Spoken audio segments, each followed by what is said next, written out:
Break के बाद आपका दोबारा खैर मकदम है। बढ़ते हैं मजीद अहम खबरों की जानिब। मोदी सरकार के ज़र क़वानीन के खिलाफ आंदोलन के दरमियान हफ्ता यानी 6 फरवरी को पूरे मुल्क में चक्का जाम करने का किसानों ने ऐलान किया है। इस ऐलान के बाद किसानों ने वजाहत भी की है कि दिल्ली को छोड़कर बाकी पूरे मुल्क में नेशनल हाईवेज़ पर चक्का जाम किया जाएगा। किसान लीडर दर्शनपाल सिंह ने कहा कि हम कल दिल्ली में चक्का जाम नहीं कर रहे हैं, हम सभी बॉर्डर पर पुरअमन बैठे रहेंगे। हम दोपहर 12 बजे से 3 बजे तक ही चक्का जाम करेंगे और जब चक्का जाम होगा तो हम एक साथ 1 मिनट के लिए अपनी गाड़ियों के हॉर्न बजाएंगे। उन्होंने कहा कि इंटरनेट बंद होने से हमें काफ़ी परेशानी हो रही है। फॉर्म्स लॉज यानी ज़रूरी क़वानीन पर मोदी सरकार पीछे हटने को कतई तैयार नजर नहीं आ रही है। आज जुमा को राज्यसभा में एग्रीकल्चर मिनिस्टर नरेंद्र सिंह तोमर ने कहा कि मोदी सरकार के तीनों नए ज़रूरी क़वानीन पर काफ़ी गौर क़ौस पहले ही किया गया है। इन क़वानीन को लेकर किसानों को भड़काया जा रहा है।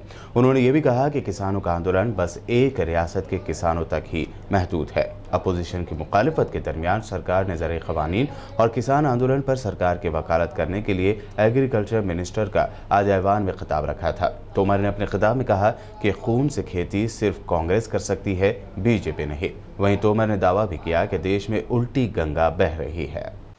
उन सब ने किसान आंदोलन पर भी चिंता की। किसान आंदोलन के लिए जो सरकार को कोसना आवश्यक था उसमें भी कोई कंजूसी नहीं की और कानूनों को काले कानून भी जोर देकर कहा।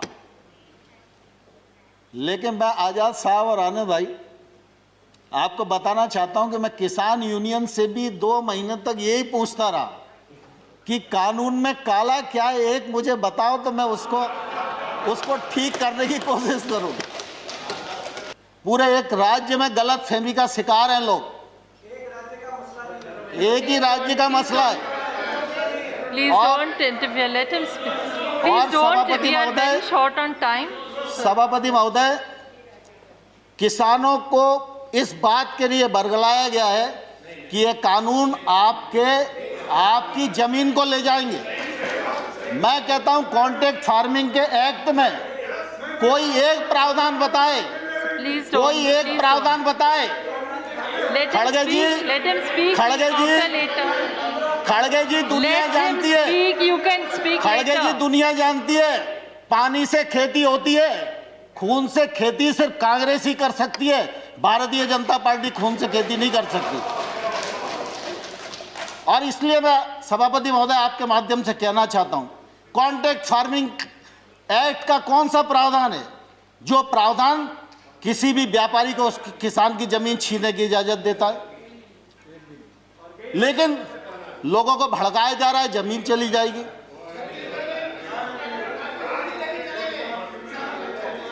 No, please, no comments from either side. No comments, please. Let the honorable minister speak. जहां पर भी एक्ट में अगर कॉन्ट्रैक्ट फार्मिंग का प्रावधान किया है, कॉन्ट्रैक्ट मूल्य का प्रावधान किया है, कॉन्ट्रैक्ट मूल्य से फसल का मूल्य बढ़ेगा सीजन पर तो उसका बोनस के रूप में हिस्सा किसान को मिलेगा, ये प्रावधान किया गया है। और किसान इस एक्ट से कभी भी बाहर हो सकता है। व्यापारी कभी भी बिना पैसे दिए इस एक्ट से बाहर नहीं हो सकता। और मैं सभापति महोदय आपके माध्यम से कहना चाहता हूं, शिवसेना एमपी संजय राउत ने राज्यसभा में सदर के खिताब पर बहस के दौरान मरकज़ की मोदी सरकार को जमकर तनकीद का निशाना बनाते हुए कहा कि जिस तरह किसान आंदोलन को बदनाम करने की कोशिश हो रही है वो देश की इमेज के लिए ठीक नहीं है। उन्होंने कहा कि लाल किले पर तिरंगे की तौहीन हुई, उससे पीएम दुखी है, देश भी दुखी है, लेकिन तिरंगे की तौहीन करने वाला दीप सिद्धू किसका आदमी है? उन्होंने पूछा कि सरकार क्यों नहीं ये बात बता रही है। राउत ने कहा कि अभी तक आपने दीप सिद्धू को क्यों नहीं पकड़ा है। संजय राउत ने मोदी सरकार पर इल्ज़ाम भी लगाया कि आपने 200 किसानों को तिहाड़ जेल में गद्दारी के इल्ज़ाम में बंद कर दिया है। उन्होंने कहा कि 100 से ज़्यादा नौजवान लापता है, क्या पुलिस ने उनका इनकाउंटर कर दिया है? कुछ पता नहीं चल रहा है, क्या ये सब के सब देशद्रोही यानी गद्दार हैं? उन्होंने तीखे अंदाज में ये भी कहा कि अक्सरियत घमंड से नहीं चलता है। लेकिन आज जो चल रहा है हमारे देश में, जो माहौल है, मैं देखता हूं जो सच बोलता है, जो सच लिखता है, उसे गद्दार, देशद्रोही कह के पुकारा गया बोल दिया जाता है। लेकिन बहुमत जो होता है वो अहंकार से नहीं चलाया जाता, बहुमत बड़ा चंचल होता है। जिस तरह से इस किसान आंदोलन को भी बदनाम करने की कोशिश या साजिश चल रही है, मुझे लगता है देश के प्रतिष्ठा के लिए ठीक नहीं है, किसानों के लिए ठीक नहीं है, हम सब के लिए ठीक नहीं है। 26 जनवरी को लाल किले पर तिरंगे का अपमान हुआ, उससे हमारे प्रधानमंत्री बहुत दुखी हो गए, पूरा देश दुखी हो गया। लेकिन लाल किले पर तिरंगे का अपमान करने वाला जो कोई दीप सिद्धू है, वो कौन है, किसका आदमी है, उस बारे में तो आप नहीं बताते। वो किसका आदमी है, उसको किसने ताकत दी है, ये सिद्धू अब तक पकड़ा नहीं गया। लेकिन 200 से ज्यादा किसान इस प्रकरण में तिहाड़ जेल में बंद है और उनके ऊपर देशद्रोह का मुकदमा चल रहा है।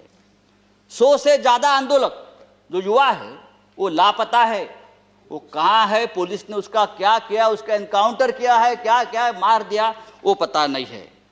किसान आंदोलन के सपोर्ट में ट्वीट किए जाने के बाद teenager climate activist Greta Thunberg के खिलाफ दिल्ली पुलिस ने एफआईआर दर्ज की है। इस मामले पर ऑल इंडिया मजलिस इत्तेहादुल मुस्लिमीन के सदर और हैदराबाद रुकन पार्लियामेंट असदुद्दीन ओवैसी ने ट्वीट करते हुए लिखा कि दिल्ली की सड़कों से क्राइम का पूरा खात्मा कर चुकी दिल्ली पुलिस अब भारत की सबसे बड़ी दुश्मन ख्यालात रखने वाली स्वीडिश टीनएजर से लड़ने के चैलेंज को कबूल कर चुकी है। अगला एफआईआर किस पर होगा? जानवरों पर जुल्म करने के इल्जाम में सांता क्लॉज पर दिल्ली दंगों के मुतासिरीन अभी तक इंसाफ का इंतजार कर रहे हैं।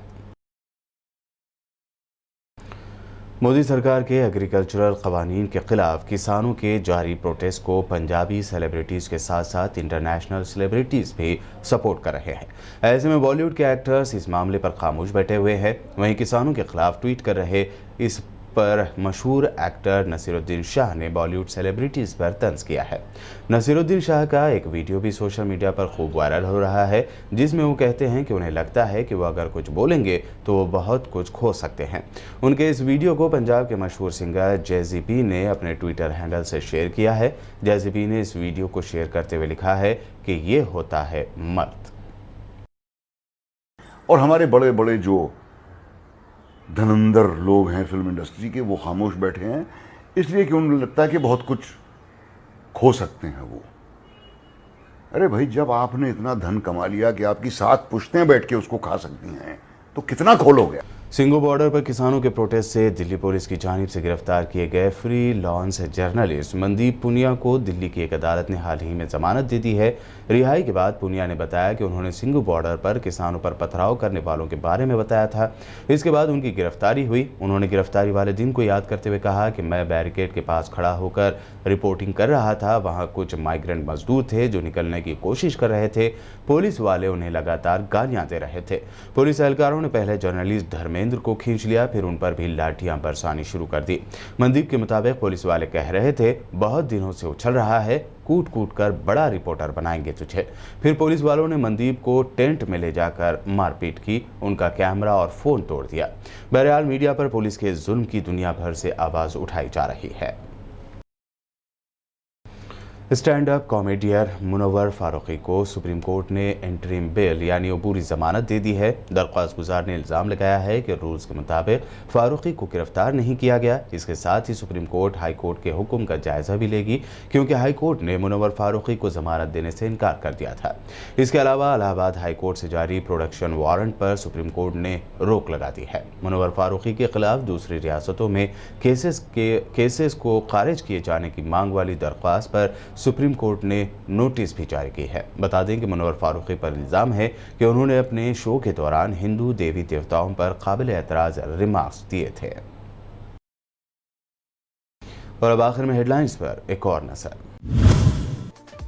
अब ईरान ने की पाकिस्तान में सर्जिकल स्ट्राइक। मीडिया में खबरें गर्म। ईरान के रिवोल्यूशनरी गार्ड ने अपने 2 बॉर्डर गार्ड्स को छुड़ा लिया। पाकिस्तान ने खबर पर नहीं दिया कोई रिएक्शन।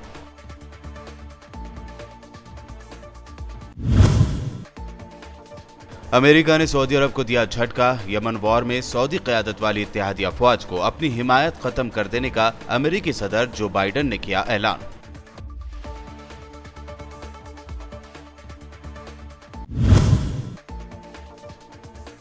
म्यांमार में इख्तिदार पर कब्जा करने वाली फौजी क़यादत ने मुल्क भर में फेसबुक को किया बैन। सूची की रिहाई के मुतालबे को लेकर मुजाहिर जारी। सूची की एक मददगार को फौजी क़यादत ने किया गिरफ्तार। किसानों ने 6 फरवरी को दिल्ली छोड़ पूरे मुल्क में दोपहर 12 बजे से 3 बजे तक चक्का जाम का किया ऐलान। 1 मिनट तक गाड़ियों के हॉर्न बजाकर जाम के इख्तिताम का करेंगे ऐलान। शिवसेना एमपी संजय राउत ने राज्यसभा में मोदी सरकार से पूछे तीखे सवाल। कहा, तिरंगे की तौहीन करने से पीएम दुखी, लेकिन तौहीन करने वाला दीप सिद्धू किसका आदमी है और अब तक क्यों नहीं किया गया गिरफ्तार। टीनेजर ग्रेटा थनबर्ग के खिलाफ दिल्ली पुलिस के एफआईआर पर असदुद्दीन ओवैसी ने जाहिर किया शदीद रद्द-ए-अमल। पूछा, अगला एफआईआर किस पर होगा? क्या जानवरों पर जुल्म करने के इल्जाम में सेंटा क्लॉज पर? वर्ल्ड न्यूज़ में ये थी अब तक की अहम नेशनल और इंटरनेशनल न्यूज़। यूट्यूब पर हमारे चैनल को सब्सक्राइब जरूर करें। मजीद अपडेट्स के लिए बने रहिए हमारे साथ और देखते रहिए बीपीएन चैनल।